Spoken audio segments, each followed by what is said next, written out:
Bom dia, meus queridos. Hoje nós vamos dar início à nossa terceira apostila. Vamos falar sobre o capítulo 11 de língua portuguesa.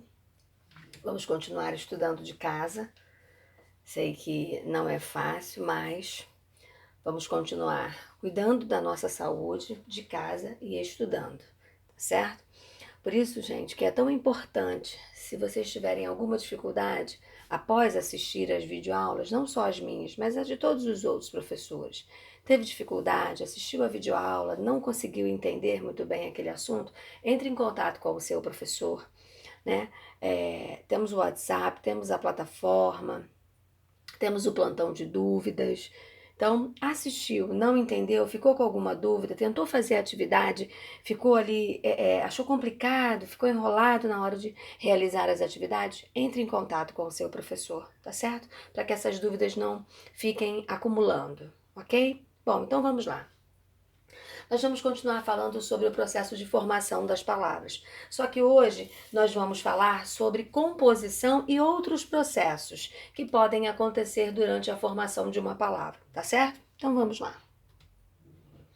Composição é o processo pelo qual novas palavras são formadas a partir da junção de palavras ou radicais existentes na língua.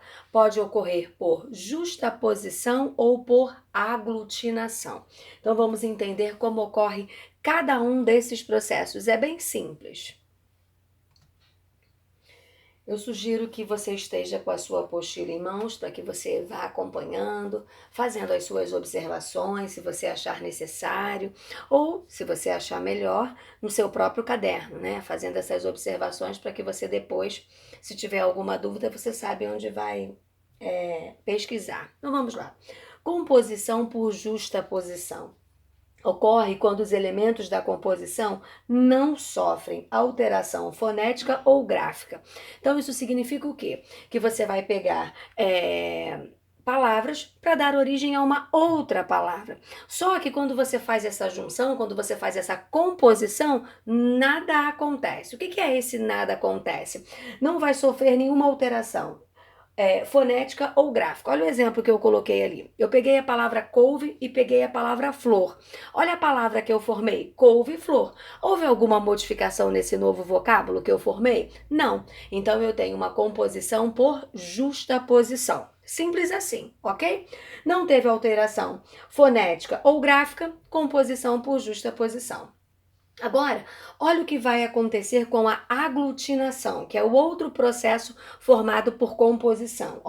Ocorre quando na junção dos elementos formadores, pelo menos um deles sofre alteração fonética ou gráfica, tá certo? E se houver essa alteração, você já sabe que você vai ter uma composição por aglutinação. Olha ali, eu coloquei como exemplo ali a palavra embora.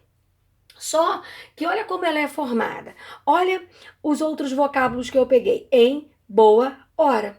Quando eu junto essas palavras para dar origem a embora, olha o que acontece ali. Você percebe claramente que houve alguma alteração. Tudo bem? Bom, então vamos lá. Quando não houver alteração na junção dos vocábulos, você vai ter uma composição por justaposição. Quando houver alteração, você vai ter uma composição por aglutinação. Tá certo? Eu coloquei alguns exemplos ali, mas na sua apostila você tem outros exemplos. Ok? Bom, agora nós vamos falar sobre outros processos, além da composição por aglutinação e por justaposição. O que aparece ali é a onomatopeia, o primeiro que eu coloquei ali, ó.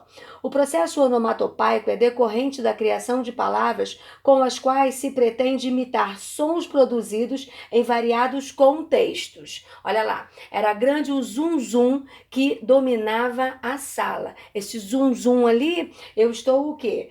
Pretendendo imitar um som ali dentro do contexto para que você entenda a minha oração, tá certo?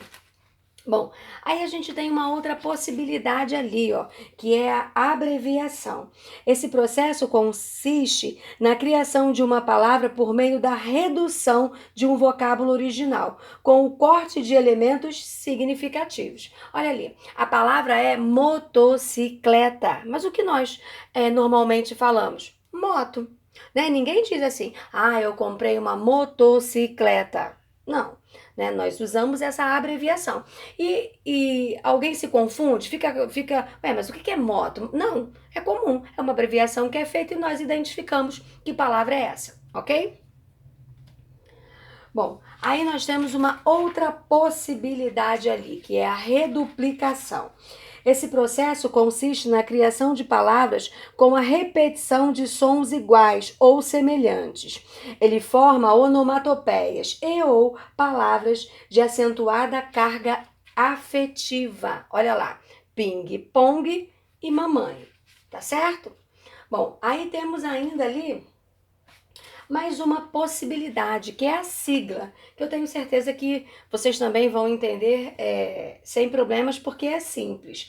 Processo muito comum atualmente. A sigla gera novas palavras, resultantes do agrupamento de letras ou sílabas iniciais de diversos vocábulos, que compõem um título, uma denominação, uma expressão. E aí eu coloquei uma ali, ó. ONU, ONU, Organização das Nações Unidas. Aquilo ali é uma sigla. Bom, agora a gente tem uma outra situação aí que vai aparecer lá no aprofundamento da sua apostila, tá certo? Eu quero que você leia esse aprofundamento porque é importante. Lá na página 486, você vai encontrar o hibridismo no aprofundamento e eu quero falar sobre ele também. Ocorre quando os elementos da formação pertencem a línguas diferentes.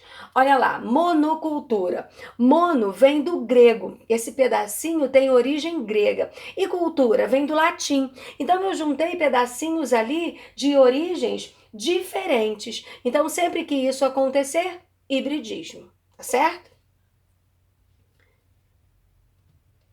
Bom, agora tem uma outra situação que não foi mencionada na apostila, mas eu acho importante falarmos sobre ele. É muito comum, que é o estrangeirismo, quando usamos palavras ou expressões de outros idiomas. E aquilo faz parte do nosso dia a dia, faz parte da nossa língua. Olha lá, estou com um problema de software. Fui a um show ontem. Então são palavras que pertencem a um outro idioma e que nós usamos no nosso, sem problemas, e nos entendemos com essas palavras, porque sabemos o significado delas. Bom, você percebeu que é um módulo pequeno ali, informações claras, você não vai ter grandes problemas. Eu só gostaria que lá na página 484 você tenha um quadrinho com alguns radicais, só para você dar uma olhada no que eles significam, tá? Radicais de origem grega e radicais de origem latina. Não que você tenha que decorar esses radicais, só para você conhecê-los. Bom, você vai fazer todas as atividades do capítulo 11, tá certo? Você vai perceber que você vai ter que passar pela classificação desses processos, mas aí não tem problema. Você ou assista a videoaula novamente, você tem essas informações na sua apostila também, e aí você vai fazendo os exercícios. Qualquer dúvida já sabe, vai me chamar para a gente esclarecer essas dúvidas, tá certo? Bom, continuem em casa, cuidando da saúde de vocês, porque é o mais importante, mas vocês sabem, se precisar é só me chamar. Se tiver algum problema, alguma dificuldade, não só com as minhas disciplinas, mas com as outras disciplinas também, alguma outra dificuldade que eu possa ajudar, é só entrar em contato comigo. Tá bom, queridos? Então, tenham uma excelente semana. Fiquem com Deus. Um grande beijo.